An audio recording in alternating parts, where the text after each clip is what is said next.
It's a winning all news. Welcome and thanks for joining me. I am Alheri Moses. Let's look at our top stories. ECWA President emphasizes the need for unity and collaboration. ECWA to use artificial intelligence in finance forecasting. An ECWA executive commiserate with Morowa Kingdom over monarch's death.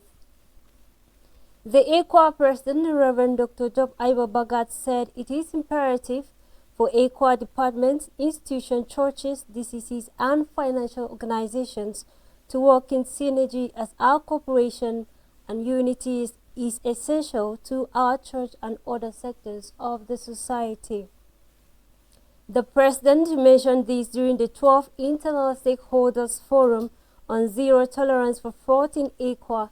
The event took place on the 27th of June 2024 at the ECWA International Conference Hall in Jos Plateau State, Nigeria. Speaking on Audit Committee operational guidelines and its significant roles in ECWA, the President noted that ECWA Finance Advisory Board plays a key role to the executive and management arms of the church as in various levels of financial matters by studying and analyzing internal and external audit reports and financial statement of the church and advising the executive and management teams at various levels. On the other hand, the audit committee deals with surveillance and issues that pose risks to the actualization of organizational goals and providing possible solutions. In view of the compositions of the ECWA Finance Advisory Board and the Audit Committee and their respective primary responsibilities and roles, the summary there for participants' consideration today is on answering the question of synergy. How best can we evaluate progress and improve on it in a harmonious way so as to bring about better results to the church? The need to operate in synergy. This has been ECWA emphasis. Maybe just what you needed to help your ministry at your different operational levels. God bless you as you make the most of this opportunity to equip yourself for the task of your ministry. The President reiterated that it is essential for the participants to build key morals for building stable management teams for ECWA at various levels for the administration and encourage them to be open-minded, be receptive to new ideas among many other valuable principles that will lead them to success. In a keynote address, the ECWA General Secretary, Reverend Ayuba Ashishe, said auditors in any organization play a vital role in ensuring accountability, transparency, and integrity. Over the years, Audit Committee operational guidelines have served as a foundation for conducting audits in ECWA and have been found effective and efficient. He called on the participants not to be biased and become a victim of undue influence as they discharge their duties. They must thoroughly assess risk management, plan and execute audit, proper documentation and continuous personal improvement, which will in turn provide valuable insight, enhance organizational performance and promote trust and confidence among stakeholders. I, on behalf of ECWA Executive, welcome you all to this meeting of some selected stakeholders. My heart is full of joy for the opportunity afforded me and afforded us to come together to rub minds on issues affecting the progress of ECWA in general. Your choice for this meeting is deliberate, considering your vital role in the decision-making process in ECWA. Permit me to express delight over the turnout of people for this meeting. What a mammoth gathering. It shows our seriousness and commitment to our calling as servant leaders in God's vineyard. Audit Committee operational guidelines serve as the foundation for conducting audit in ECWA. This, over the years, has been found to be effective and efficient. This is because they provide a framework for auditors to follow in ensuring that audits are conducted with consistency, adherence to best practices. In his paper presentation, Mr. Yusuf Shaibu Dembo, Acting Director of Audits, addressed strategies pertaining to the detection and prevention of occupational fraud. He enumerated that occupational fraud is the hidden killer of organizational growth and is said to be the largest and the costliest form of financial crime in the world, with estimated annual costs in billions of dollars. Having enumerated the types of occupational fraud, its risk factors and perpetrators, he stressed that organizations must adopt a multifaceted approach that combines both detection and prevention strategies. Organizations must maintain and develop strong internal control, promote a culture of integrity, transparency, and accountability, implementing anonymous reporting mechanism, conduct background checks during hiring processes, and leveraging advanced analytic and monitoring software solutions. Developing fraud detection and prevention strategy. Developing and maintaining strong internal controls, like I said earlier. There has to be a very robust internal control system in place. Implement appropriate checks and balances, such as segregation of duties, regular independent audits, like what the internal audit department now will start doing this year by the grace of God, what we call the follow-up audit. We'll be conducting or carrying out follow-up audit with a view to follow up on those recommendations or observations and recommendations advanced to ECWA organizational units during our performance audit review exercise to ascertain the level of implementation of those recommendations. Because we believe that those recommendations, if they are properly implemented, it will enhance efficiency and the productivity of these organizational units. And the opportunity is there for you.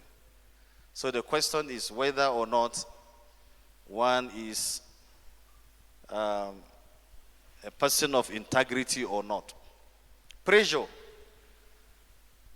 from lifestyles, pressure from our environment and other activities can put people in a position to commit fraud.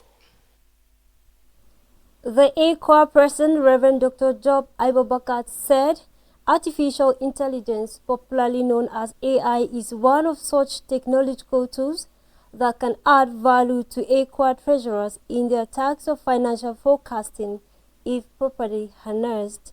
The president stated this during the 7th ECWA Treasurers and Heads of Strategic Business Summit that took place on the 26th of June 2024 at the ECWA International Conference Hall in Jos Plateau State, Nigeria. The theme for this year's Treasurer Summit is the roles of artificial intelligence in financial forecasting for treasurers. Unlike in the past few years, the president added that advanced technology can be integrated to help facilitate tasks for better achievement. It is therefore important for all DCCs and churches at all levels to note that using AI in forecasting can result in tremendous progress.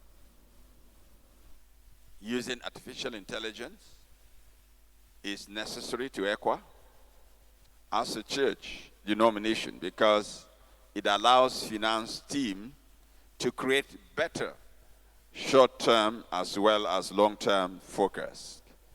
AI is a timely tool for your unit to optimize their cash management, resulting in an opportunity to weed various options for investment.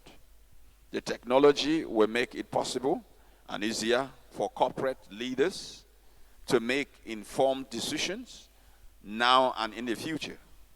It will, in the long run, increase team productivity, automating manual tasks, and streamlining processes so that where it would have taken hours to run numbers on a spreadsheet, AI can make it possible to simplify, connect, and predict future data in matters of minutes.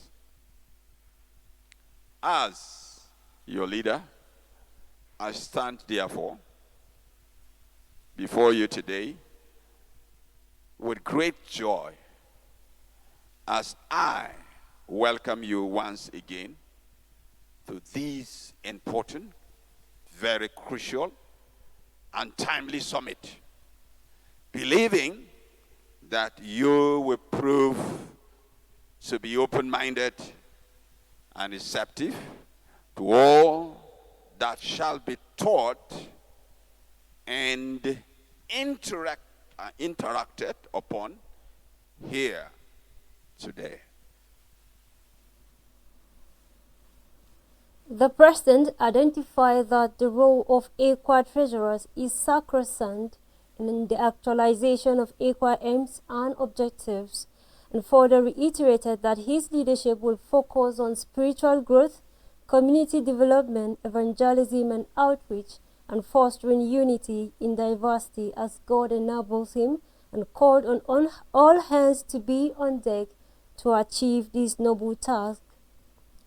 More so, the ECWA General Secretary Reverend Ayuba Shishe, in an address, said the theme for the year's summit is timely and appropriate as the world today is technology-driven, and any organization that wants to succeed must adopt and key into current wind of technological innovations in human and financial management.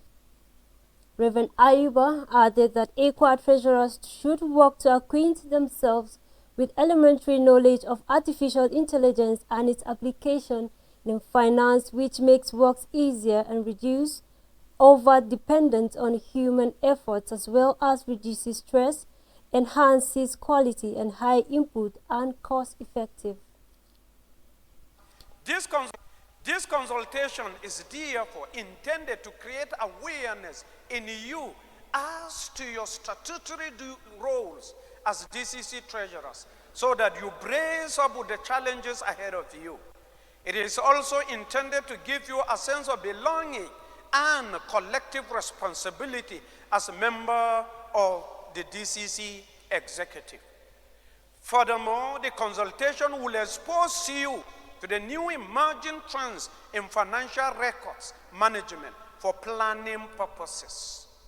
Above all, it is a wake-up call to all the DCC treasurers to know that you are the financial advisors and drivers of your respective DCCs.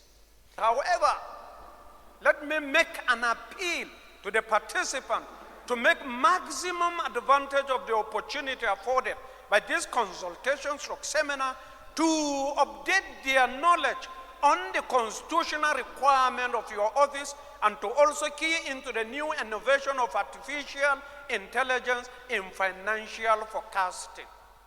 I have confidence in the competence and capacity of the resource persons to do justice to the topic assigned to them.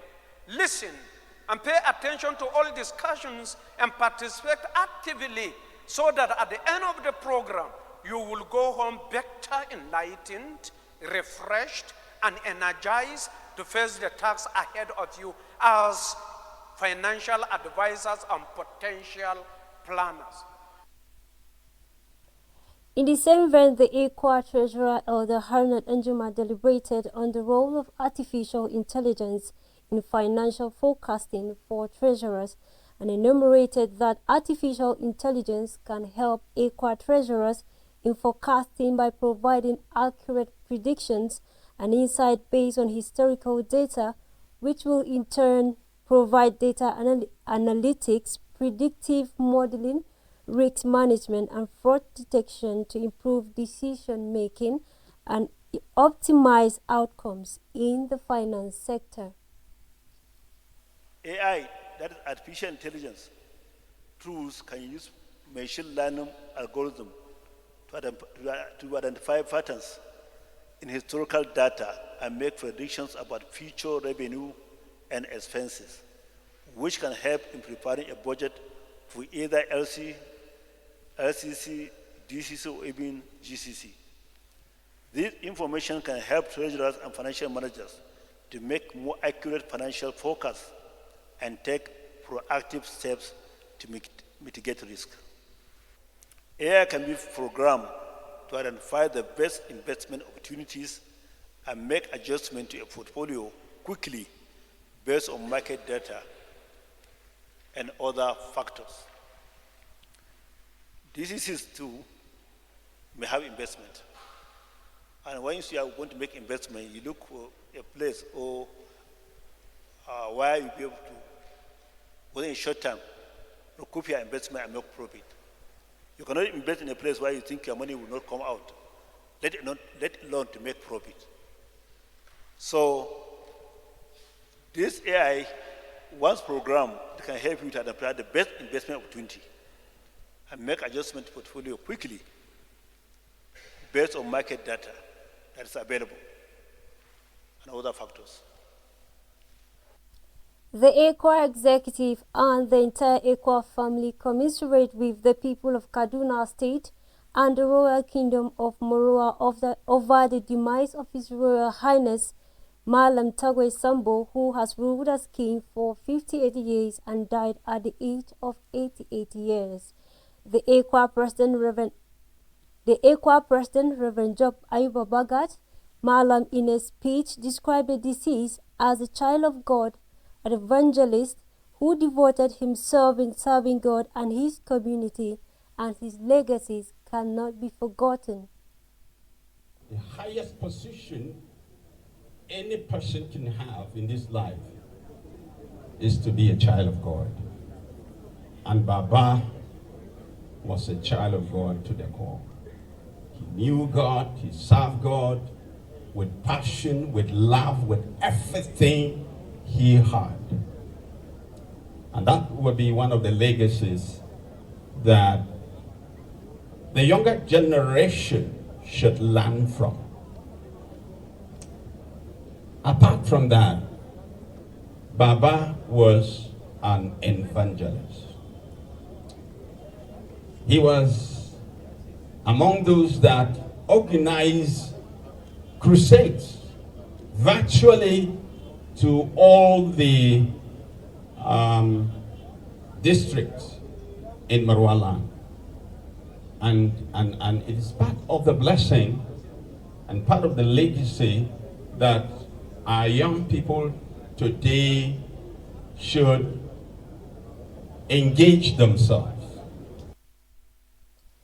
In a brief exhortation, the Ekwa General Secretary, Reverend Ayuba Shishe, reminded believers that we will all give account of the things God has entrusted in our hands. Therefore, we must all with caution and choose the path of righteousness. And so as we gathered here, it is actually a celebration of life, a life well lived. But as we celebrate the life of our monarch, we are asking, and we should interrogate ourselves with this question: how am I living? How is my relationship with my fellow brother? How is my relationship with the people that work with me in the office? Are you only a saint abroad and then a devil at home? What are people talking about you? Goodwill messages came from the Deputy Governor of Kaduna State, Her Excellency Hadiza Balarabe, Ekwa Trustee represented by Professor Sunday Agambi, Plateau State Government representative, among other distinguished guests. They expressed that late Tagwe Malam was a father to the nation who served with humility and godliness and an advocate of peace and unity. Today, we gather with heavy hearts to bid farewell to a leader a father, a grandfather, and a great-grandfather, Pa Tagway Sambo. His passing marks the end of an era as we reflect on his remarkable 58-year reign. We are not only mourning the loss of a beloved patriarch, but also the departure of a profound source of wisdom and guidance. Throughout his life, the late chief served the state with unwavering dedication, compassion, integrity, and most of all, with distinction. As a member of the Jama Native Authority, he laid the foundation for his enduring legacy of leadership. His subsequent roles in the Northern House of Chiefs and the Kaduna State Council of Chiefs further exemplified his commitment to public service. In these capacities, he worked tirelessly to promote peace and foster unity within and beyond his domain. His contributions to our state are immeasurable. The late chief's tenure as the first Chancellor of the Kaduna State University was marked by his visionary leadership and deep commitment to education. He played a vital role in shaping the institution into a beacon of learning and excellence, a legacy that will continue to inspire future generations. For us as a denomination, the Evangelical Church Winning All, we are proud to have a chief that actually distinguished himself as one of the best monarchs, not only in Nigeria, but in the whole of Africa. If you will give him an academic position, I would say he was a professor of Christian spirituality, public leadership, and administration. He had Christ-like qualities. Our monarch, the chief of Morwaho, and now put Professor Tagway Sambo, was an epitome of Christian character virtues of love, just peacemaking, humility, simplicity, contentment, integrity, honesty, hospitality, generosity, unwavering religious tolerance, and freedom. These character virtues enabled the chief, Professor Malam Tagway Sambo, to become the father of Nigerians. On behalf of our Executive Governor, Barrister Caleb Manasseh Mutfwang, the great people of Plateau State, we bring our condolences. Marwa Nation and Plateau are neighbors. The royal monarch has been king since before some of us were born, and he has played exemplary roles. On the Plateau, the governor's younger brother is married from this community. So you are our in-laws, you are our brothers, you are our sisters. So we're here to commiserate with this great nation.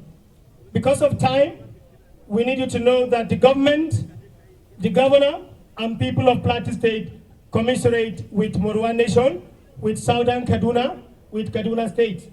This is not just your loss, it is our loss entirely.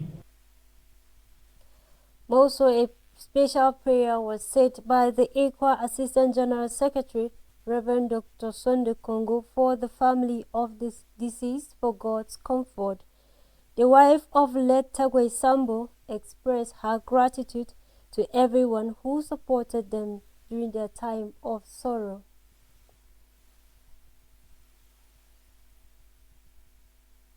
I am Alheri Moses. Have a blessed weekend.